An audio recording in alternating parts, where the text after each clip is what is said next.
Bonjour, pour configurer une source de données, rendez-vous dans le service Source de données. Dans la fenêtre qui s'ouvre, utilisez la zone de recherche pour retrouver la source à configurer, puis cliquez sur son nom pour l'éditer. Dans notre cas, nous utiliserons DW. L'onglet Description est affiché par défaut et permet de définir l'identité et le rôle de la source de données dans Suadeo SDS. Il sert à documenter la source en renseignant un nom, un titre et une description précisant son objectif, son périmètre et ses usages. Avec Suadeo IA, il est possible de traduire en plusieurs langues le titre et la description en un clic. Cet écran permet également de rattacher la source à un catalogue, à des domaines fonctionnels ou à des mots-clés, et de désigner les intendants responsables de sa qualité et de sa gouvernance. Enfin, des informations techniques comme le propriétaire, les dates de création et de modification, ainsi que les statistiques d'utilisation, sont affichées afin d'assurer la traçabilité et le suivi de la source. L'onglet suivant concerne les paramètres de connexion. Cette page contient les informations actuellement configurées pour la source de données. Grâce à la couche de virtualisation de Suadeo, il est possible de changer un mot de passe d'une source base de données très simplement et ainsi mettre à jour tous les objets qui en dépendent automatiquement. La couche de virtualisation de Suadeo permet également de changer de type de connexion tout aussi facilement en cliquant sur « Modifier ». Cela pourrait permettre, par exemple, de passer d'une source de type base de données en fichier Excel ou CSV. Mais également d'une base de données relationnelle en NoSQL ou en Parquet. Ensuite, l'onglet « Traçabilité » permet de visualiser l'ensemble des objets qui utilisent cette source. La traçabilité est mise à jour automatiquement dans Suadeo SDS à chaque utilisation de la source de données. Pour chaque objet affiché, il est également possible de consulter les droits associés. En se rendant dans l'onglet « Schéma » et en cliquant sur une table utilisée, il est possible d'avoir une traçabilité encore plus fine. Par exemple, pour la table SIRH employé, il est possible de visualiser là où les données d'usage qu'il utilise. En activant les embranchements en amont ou en aval, les liaisons de données sont décrites de façon détaillée. Que ce soit pour la partie amont avec les traitements ETL effectués ou bien pour la partie aval avec les applications de data visualisation, il est possible de suivre le cheminement complet d'un champ dans toute la plateforme Suadeo. Cela permet, à tout moment, de connaître le lineage complet des données dans la plateforme Suadeo. Par ailleurs, l'onglet « Schéma » permet également d'afficher toutes les tables disponibles au travers de la source de données avec la possibilité de profiler les données à la demande, ou bien de façon planifiée. Le profiling permet de faire du tagging automatique. Les données peuvent être enrichies par des tags manuels ou automatiques basés sur des règles définies. Par exemple conformité RGPD ou classification métier. Il permet également de faire du rattachement au Business Glossary. Cela assure une cohérence sémantique et facilite l'exploitation des données par les utilisateurs métiers. En outre, le profiling permet également de faire de l'identification du type de données. Par exemple, chaîne de caractères, date, valeur numérique. Mais aussi de faire de la détection d'informations sensibles ou structurées. Et enfin l'application de règles de qualité de données afin de faire de la mise en évidence des anomalies ou des écarts de qualité. En outre, l'onglet « Documentation » permet de visualiser et de modifier la documentation de la source de données. La documentation peut être rédigée directement dans l'écran ou bien importée d'un fichier. Dans le cas d'un import, les formats doc et docx, PDF ou bien TXT sont supportés. Dans notre exemple, nous importons un fichier docx. Une fois l'import réalisé, il est possible de modifier la documentation ou bien simplement de la sauvegarder. À noter que Suadeo IA permet de traduire la documentation dans d'autres langues si besoin. Ensuite, l'onglet « Sécurité » permet de visualiser et de configurer les options d'accès à la source de données. Tout d'abord, il est possible de rendre la source publique.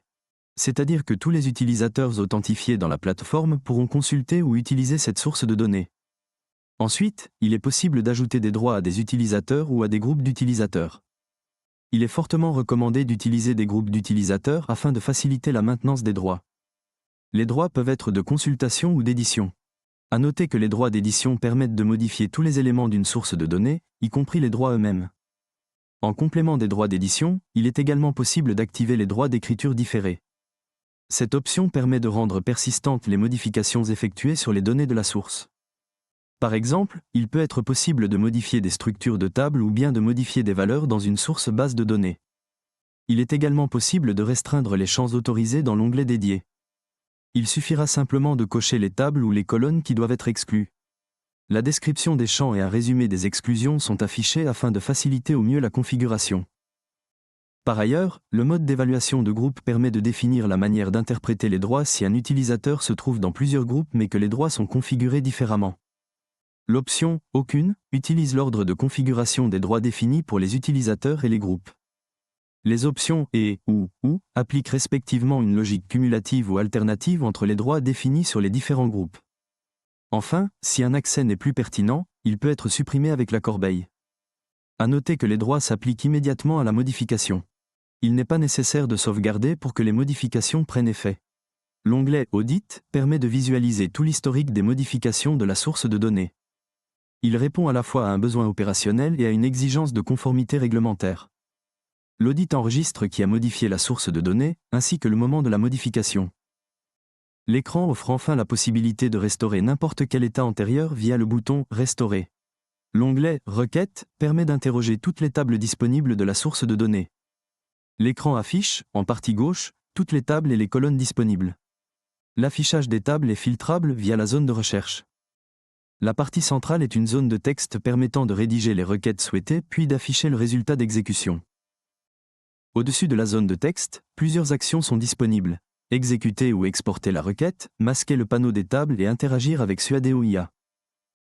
La méthode la plus simple pour requêter une table est de faire un clic droit sur la table désirée puis de cliquer sur le bouton « Select Top » en rose.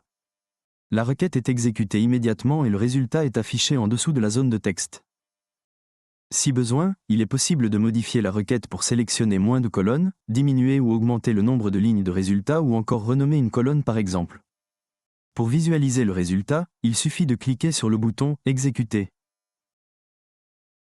Le module permet également de faire des requêtes avancées avec par exemple des jointures de tables.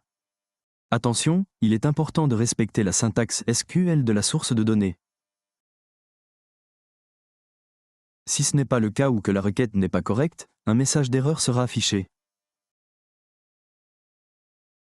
Enfin, il est possible d'exécuter des requêtes persistantes sur les données, à condition que les droits d'écriture différés soient activés.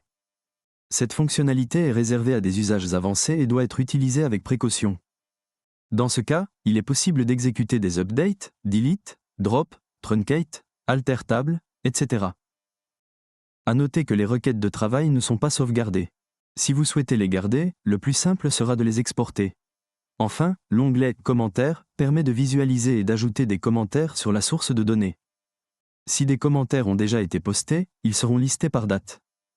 Dans une première partie, le nombre de commentaires, la note moyenne et sa répartition sont affichés. Dans une seconde partie, chaque commentaire affiche son auteur, sa date, son contenu et une note sur 5 étoiles. Il est possible d'ajouter un nouveau commentaire en cliquant sur le bouton « Écrire une critique ». Une fenêtre s'ouvre permettant de saisir le commentaire et une note associée. Après validation, les éléments saisis seront ajoutés à la liste des commentaires. Ces informations seront visibles par tous les utilisateurs qui ont accès à cette source de données. Ces commentaires permettent de partager des retours d'usage ou des informations utiles entre utilisateurs. Merci d'avoir regardé cette vidéo.